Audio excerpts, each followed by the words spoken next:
दोस्तों नमस्कार। हेल्थिंग चैनल पर आपका बहुत बहुत स्वागत है दोस्तों। तो दोस्तों आज का जो हमने टॉपिक सुना है दोस्तों, वो है दोस्तों आल्बो स्पर्मिया या फिर शुक्राणुओं की कमी। ये भी दोस्तों आजकल की जो लाइफ स्टाइल है या फैशनेबल लाइफ स्टाइल कहें, जिससे कि ये शुक्राणु की कमी या आल्बो स्पर्मिया की प्रॉब्लम एक कॉमन सी बीमारी बनती जा रही है। तो इसी टॉपिक पे दोस्तों आज हम लोग इसका रिव्यू करेंगे, अल्गोस्पर्मिया। तो दोस्तों इसमें सबसे पहले इसे जानने के लिए कि सीमेन में क्या क्वांटिटी है हमारी स्पर्म की, तो इसमें दोस्तों इसके लिए एक टेस्ट होता है, सीमेन एनालिसिस टेस्ट। इसमें सीमेन एनालिसिस से बीर में आपकी स्पर्म की काउंटिंग की पता चल जाती है, जिससे कि अगर ये प्रॉब्लम रहती है उसे लो स्पर्म काउंट कहते हैं। और इसमें बीर में शुक्राणुओं की संख्या में कमी हो जाती है, जिसे कि जैसे मैंने अभी रिपीट कर दिया मैंने कि लो स्पर्म काउंट हम उसे कहते हैं।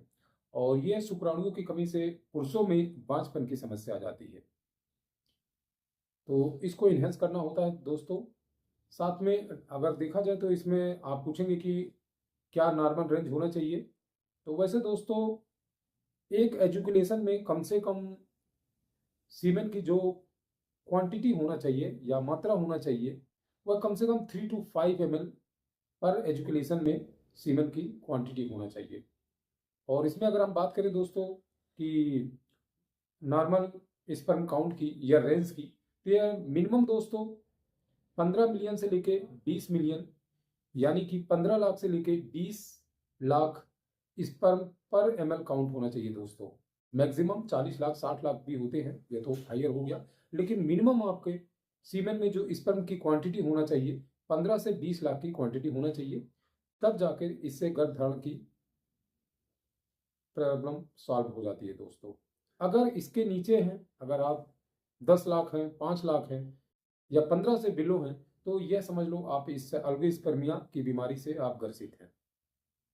तो दोस्तों इसका जो डॉक्टर होते हैं, यूरोलॉजिस्ट होते हैं या एंडोक्राइन डॉक्टर्स होते हैं, वह इसका सेक्सोलॉजिस्ट वगैरह होते हैं, वो स्पेशलाइजेशन उनका रहता है इस सब्जेक्ट में।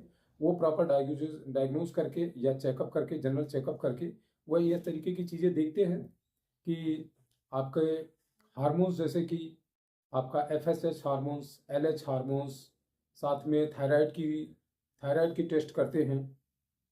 और उसमें प्रोडक्टिव हार्मोन्स हो गए, आपके टेस्टोस्टेरोन लेवल कितना है, तो ये सारी चीज़ें जनरली ये डॉक्टर्स देख के फिनामिना पूरा आपका बॉडी चेकअप ना रूटीन चेकअप करके ये बताते हैं कि आपके अंदर क्या क्या प्रॉब्लम, कैसे इसे इनहेंस किया जा सकता है दोस्तों। और दूसरा चीज़ कहना चाहूँगा दोस्तों, इसमें जो सीमेन होता है, स्पर्म, सीमेन के अंदर जो स्पर्म होता है उसकी मोटिलिटी दोस्तों कम से कम 40 to 60% होना चाहिए दोस्तों। सीमेन की क्वांटिटी है, लेकिन अगर उसकी जो हेल्दी मात्रा होती है, कि आप उसको कह लें कि क्वालिटी सीमेन, तो उसमें जो स्पर्म की मोटिलिटी होना चाहिए वह 40 to 60% होना चाहिए, तब जाके ये कंसीव होने के चांसेस बनते हैं दोस्तों। और साथ में सीमेन मॉर्फोलॉजी जो रहता है वह दोस्तों बहुत बेहतर होना चाहिए।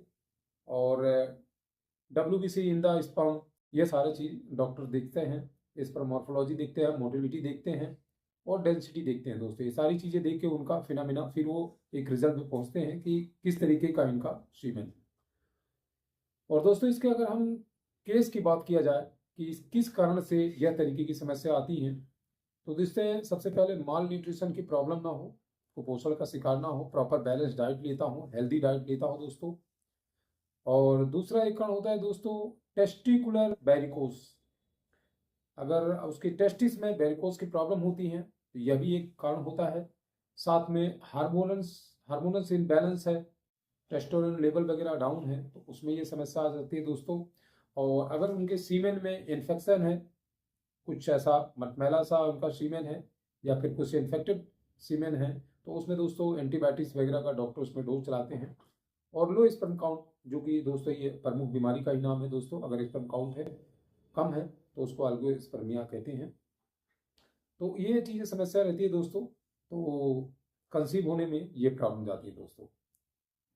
और हम फिर इसके बहुत सारे ऐसा दोस्तों, अब बहुत सारे सेक्सोलॉजिस्ट वगैरह हैं, हॉस्पिटल्स हैं, आईवीएफ सेंटर हैं, ये सारी चीज़ें हैं। वहाँ बहुत स्पेशलाइज्ड डॉक्टर बैठे हुए हैं। हम नॉर्मली एक तरफ बात कर रहे हैं जो कि नॉर्मल सामान्य आदमी के समझ में आ जाए, बहुत ज़्यादा मेडिकल टर्म्स की तरफ नहीं जाते हैं। और अगर हम ट्रीटमेंट में जाते हैं दोस्तों, तो ट्रीटमेंट में भी बहुत सारी चीज़ें हैं, लेकिन नॉर्मल तौर पे अगर थोड़ी बहुत समस्या है तो आप खासकर सुपर फूड लें, जर्मिनेटेड ग्रेन्स लें, खास जैसे अंकुरित चने या फिर व्हीट। इसे अंकुरित करके, अब ये 2 महीने का ट्रेंड नहीं रहेगा दोस्तों कि 10 दिन 20 दिन में, इसको आप कंटिन्यू कम से कम 3 से लेकर 6 महीने इस तरीके की चीज़ें लें। और आप फिश अगर आप खाते हैं, नॉन वेज हैं अगर आप, ले सकते हैं नॉन वेज, वेजिटेरियन नहीं है तो आप इसमें फिश ले सकते हैं। और खासकर अगर आपको सैल्मन फिश मिलती है तो यह बहुत अच्छी चीज़ होती है दोस्तों, क्योंकि उसमें ओमेगा 3 फैटिस होते हैं, जिससे कि हमारी अपना स्पर्म की क्वालिटी, सीमेन की क्वालिटी बहुत अच्छी होती है। ओमेगा 3 फैटी एसिड वगैरह से ये चीज़ रहती है, और ये एंटीऑक्सीडेंट के भी बहुत सारे काम करते हैं, तो ये चीज़ ले सकते हैं। और इसमें एक चीज़ और आती है दोस्तों, एक टैबलेट आती है CCQ 25 या 50 के कंसंट्रेशन में आती है दोस्तों। तो यह टैबलेट आप ले सकते हैं। मिनिमम इसका 3 मंथ का डोज रहता है। वो अपने आप में खुद, अगर आप इस टैबलेट्स को लेंगे तो आपको विदिन 1 मंथ 2 मंथ के अंदर में इंप्रूवमेंट देखने को मिलेगा।